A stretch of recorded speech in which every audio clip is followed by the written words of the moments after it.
तो अस्सलाम वालेकुम भाइयों, जैसे आपको पता है बिग बैश लीग शुरू हो गया है और क्या ही लेवल के 2 मैच हुए हैं।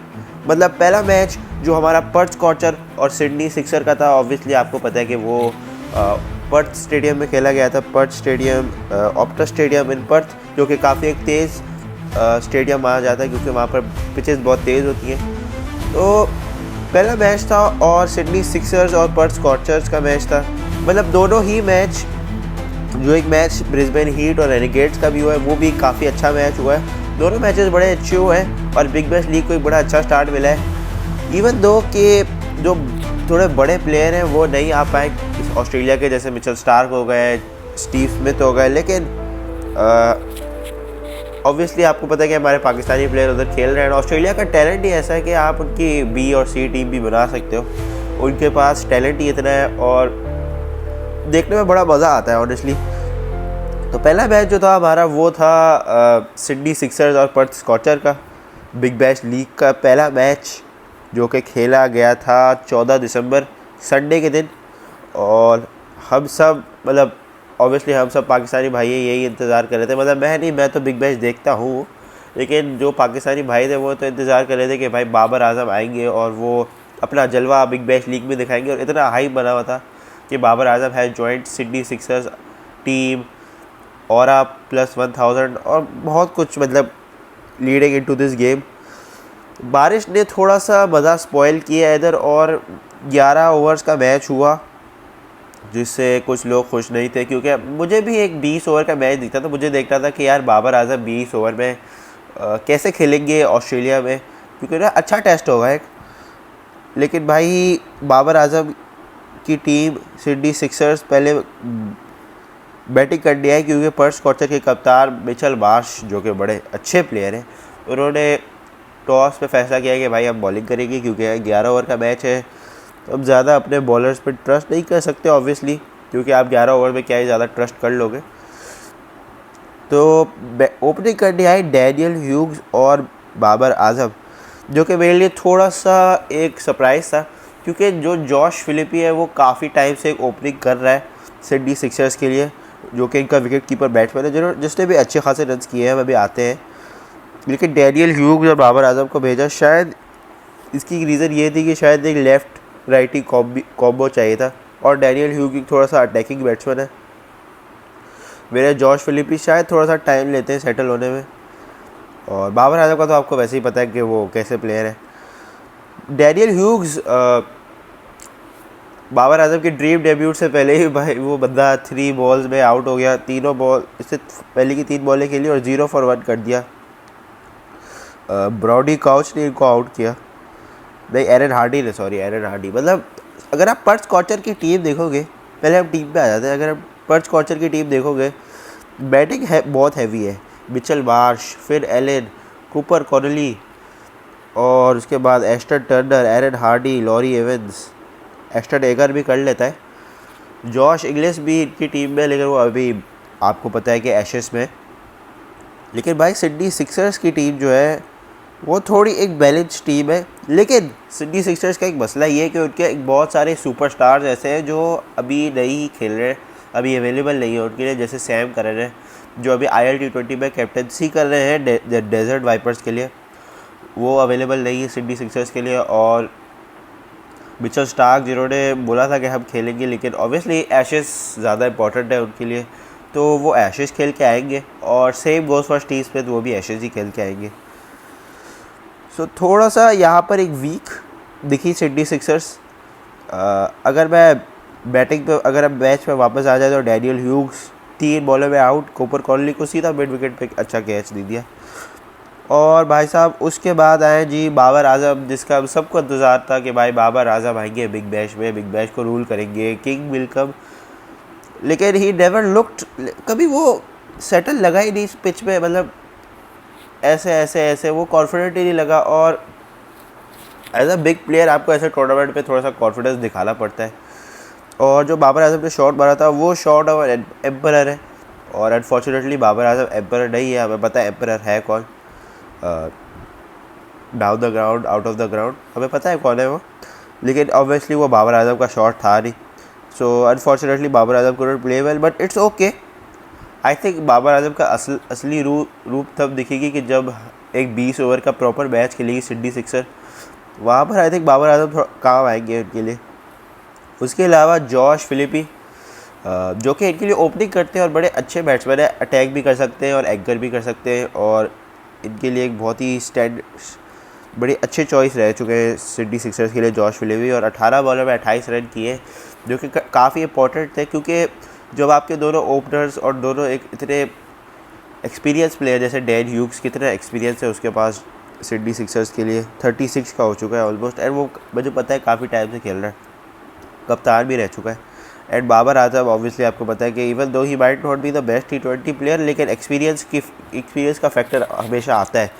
आपको पता है लैकलैंड शॉ और जैक एडवर्ड्स का एक बड़ा अच्छा पार्टनरशिप लगा, जो एक बड़ा इंपॉर्टेंट था, क्योंकि आपको एक अटैकिंग क्रिकेट खेलनी थी। तो उसके हिसाब से आई थिंक काफ़ी एक अच्छा कमबैक हो गया था सिडनी सिक्सर्स का, क्योंकि एक वेरी बैड स्टार्ट मिला था, इतना अच्छा स्टार्ट नहीं मिला था ऑब्वियसली। आपको पता है 15 for 2 हो गया था जब बाबर आजम खेल रहे थे, और 41 for 4 था 6 ओवर में जब जॉश फिलिपी आउट हुए थे। तो उसके बाद 113 पे 5 बनाना एक काफ़ी अच्छा टोटल था उनके लिए। उसके बाद वरीज तो थी, क्योंकि पर्थ स्कॉचर्स की जो बैटिंग है वो बहुत हैवी एक बैटिंग लाइनअप है, और हमारे पास बॉलर्स में सिर्फ एक शायद स्पेशलिस्ट था, वो भी बेन डॉर्शस। उसके अलावा भाई मिचेल मार्श तीसरी बॉल पे ही आउट, जस्ट लाइक हमारे साहिबजादे। तो वो एक बहुत ही अच्छा कैच पकड़ा बाबर आजम ने, अंदर स्लिप अच्छा कैच था। एंड स्टोबो इनका बॉलर है, उससे आउट किया था। And by the way correction बना लेता हूँ, एस्टन एगार कैप्टन है, मिचेल मार्श नहीं है, सॉरी। एंड फिन एलन ने भी एक डिस्ट्रक्टिव एक ओपनिंग इनिंग्स खेली, लेकिन उसके बाद वो भी घर चले। और कूपर कॉर्नली को जितनी आप तारीफ़ करें उतनी कम है, क्योंकि उसके बैट स्विंग इतना मतलब कमाल का है, और वो एक इतना क्लास वाला प्लेयर है सिडनी पर्थ स्कॉचर के लिए, और वो ऑस्ट्रेलिया के लिए भी आगे जाके बहुत कुछ कर सकता है। ऑस्ट्रेलिया को कूपर कॉर्नली को यूज़ करना चाहिए आई थिंक इंटरनेशनल T20s में, क्योंकि ये एक प्रॉस्पेक्ट है उनके लिए, और मिडल ऑर्डर में एक बड़ा काम आ सकता है ये बंदा। इनके लिए थोड़ा सा एक हल्का सा टाइम लेते हैं, लेकिन आप देखें 31 बॉल्स में 59, जहाँ पर किसी ने इतना खास रन नहीं बनाए, ज़्यादा से ज़्यादा एस्टन टर्नर ने 16 रन बनाए 9 बॉलों में। तो उसमें कूपर कॉर्नली ने 5 छक्के और 3 चौके मारे, जिसकी वजह से पर्थ स्कॉचर बड़े आराम से ही मैच जीती है विथ 5 बॉल्स टू स्पेयर। और उसके अलावा एरन हार्डी और एस्टन टर्नर ने अपनी थोड़ी सी कॉन्ट्रीब्यूशन दी, लॉरी एवंस ने एक आधा छक्का मार दिया। अगर हम बॉलर्स की बात करें सिडनी सिक्सर्स की, तो भाई स्टोबो डवॉर्शस कोई इतना ख़ास नहीं था, सबकी इकॉनमी बहुत ऊपर थी, बस स्टोबो की इकॉनमी थोड़ी अच्छी थी। बाकी तो पर्थ स्कॉचर पहला मैच बिग बैश लीग का जीत चुका है, और आपको पता है पर्थ स्कॉचर जब एक दफ़ा निकलती है तो वो क्या निकलती है, बड़ी अच्छी टीम रह चुकी है वो बिग बैश लीग की, और बहुत सारे टाइटल्स भी उनके पास। तो दूसरे मैच की अगर हम बात करें तो वो था रेनेगेड्स और ब्रिस्बेन हीट का, और इस मैच की ज़्यादा हाइप थी क्योंकि it was called the Shaheen versus Rizwan match, क्योंकि रिजवान एक तरफ से डेब्यू कर रहे थे रेनेगेड्स के लिए, और शाहीन एक तरफ से डेब्यू कर रहे थे ब्रिस्बेन हीट के लिए। तो पहले तो रेनेगेड्स आए बैटिंग करने के लिए, और जॉश ब्राउन और टीम साइफर्ट आए। रिजवान ओपनिंग करने नहीं आए, जिससे मैं थोड़ा सा हैरान था, और एक बात से तो मैं ज़्यादा हैरान था कि ब्रिस्बेन हीट इस शाहीन को पहला ओवर ही दिया। शायद पहली दफ़ा मैं देख रहा हूँ कि किसी टीम में शाहीन है और वो पहला ओवर करा ही नहीं था, लेकिन जेवियर बार्टलेट ने कराया, जिसने काफ़ी बेहतरीन बॉलिंग कराई है आज। अगेन वो काफ़ी बेहतरीन बॉलर साबित हो रहा है, और ऑस्ट्रेलिया का one of the main bowlers भी बन रहा है। उसकी जो लाइन लेंथ है वो अनमैचेबल बन रहा है। जॉश हेजलवुड का शायद एक पार्शल रिप्लेसमेंट वो बन सकता है, तो I really like Xavier Bartlett.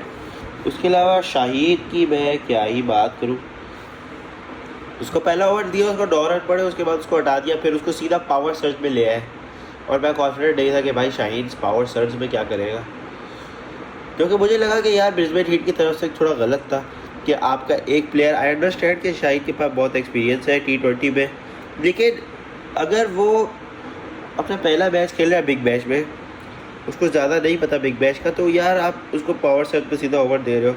लेकिन इसमें शाही की खुद भी गलती है कि भाई उसे बॉल ही नहीं कंट्रोल हो रही। 3 बीबर उसने एक ओवर में करा दिए, 43 रन पड़े उसको 2.4 ओवर में और उसको वहीं से हटा दिया। तो एक debut to forget for Shahid Shah Afridi था और पेस भी कुछ इतना ख़ास नहीं था शाहिद शाह अफरीदी का, तो उस पर वर्कआउट करना पड़ेगा। वेज अगर आप देखो तो रिजवान भी सिर्फ 4 रन 10 बॉलें, मतलब टिपिकल वही रिजवान इनिंग्स थी भाई, जो मतलब वो टुक टुक करके एक शॉट मार के आउट हो जाता है। वो भी जो उसका फेवरेट वो पसली शॉट है वो भी मार के वो आउट हो गया।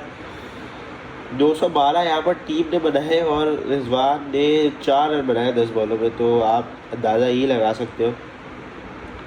टिम साइफर्ट भाई मैं क्या ही कहूँ, ये बंदा न्यूजीलैंड के लिए एक बहुत ही बड़ा एसेट बनते जा रहा है और अपनी फ्रेंचाइज क्रिकेट में भी बहुत बड़ा एसेट बनते जा रहा है। लेकिन ऑब्वियसली ज़्यादा बड़ा न्यूजीलैंड है, उनके लिए एक बहुत ही बड़ा एसेट बनते जा रहा है ये बंदा टिम साइफर्ट, क्योंकि बड़े छक्के लगाने की कैपेबिलिटी रखते हैं। और बेस्ट चीज़ ये है कि ना तो इसका स्पिन के अगेंस्ट भी कोई वो वीकनेस नहीं है और पेस के अगेंस्ट भी कोई वीकनेस नहीं है, अच्छे से धुलाई कर सकता है आपकी।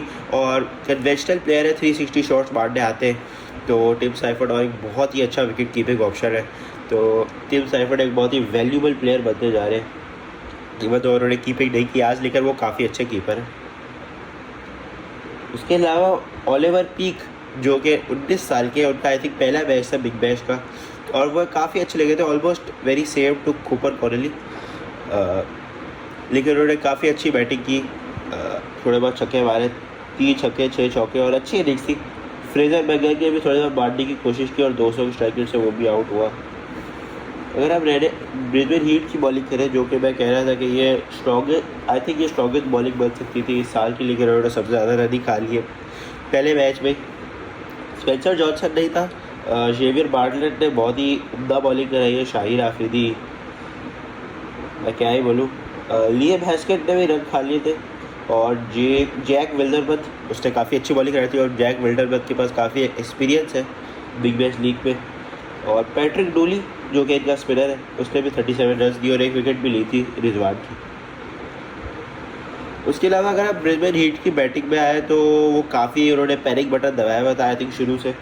जैक विल्डरबर्थ जो ओपनिंग करने आए वो 0 पे आउट हुए। बेरेंडॉफ जो कि बहुत अरसे से हमें दिख रहे हैं जेसन बेरेंडॉफ, और वो अभी भी प्रूव कर रहे हैं अपने लीग क्रिकेट में कि वो भी ही हैज़ दैट पोटेंशियल। लेकिन जेसन बेरेंडॉफ ने आउट किया यहाँ पर जैक विल्डरबर्थ को और नेथन मैक्यूरी को रन आउट किया हसन खान ने।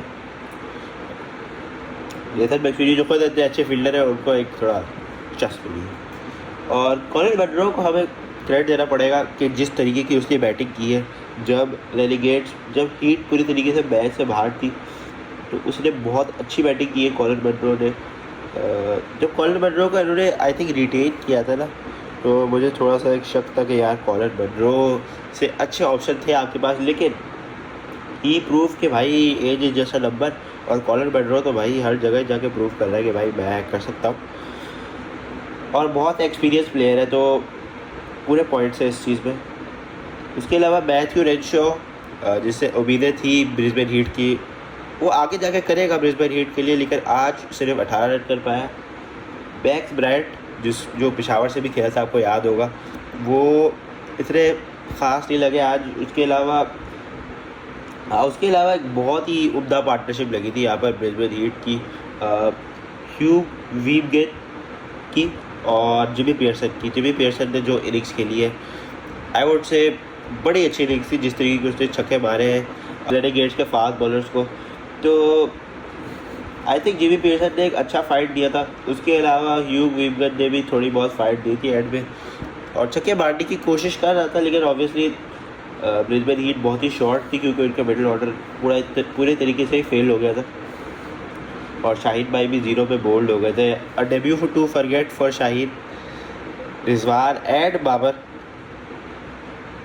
और इसी के साथ रेनेगेड ये मैच जीत गई थी 14 रन से। तो it was a debut to forget for Babar Azam, for Mohammad Rizwan, for Shahid Shah Afridi, but it's okay. आगे जाके I wish them all the best और आई होप कि वो अच्छा परफॉर्म करें बिग बैश लीग में, और हम आगे के बिग बैश लीग के मैचेस भी इंशाल्लाह कवर करने की कोशिश करेंगे। आज आई थिंक मैच है होबार्ट और सिडनी थंडर का है शायद,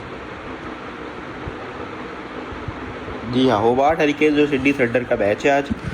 तो हम कोशिश करेंगे कि उस 1-2 मैचेस बाद हम उन सब की एक रिव्यू वीडियो डालें इंशाल्लाह। तो उम्मीद है कि आप सब खैरियत से होंगे और चैनल को सब्सक्राइब कर देना। अभी IPL का मिनी ऑक्शन भी होने वाला है, तो हम जब मिनी ऑक्शन ख़त्म हो जाएगा तो हम सारे team playing best playing 11 best pick सब कुछ हम डिस्कस करेंगे भाई, टेंशन नॉट। तो अपना बहुत सारा ख्याल रखिएगा और पाकिस्तान को सपोर्ट करते रहिएगा और क्रिस टॉक को भी सपोर्ट करते रहिएगा। तो लाइक शेयर सब्सक्राइब। अल्लाह हाफ़िज़।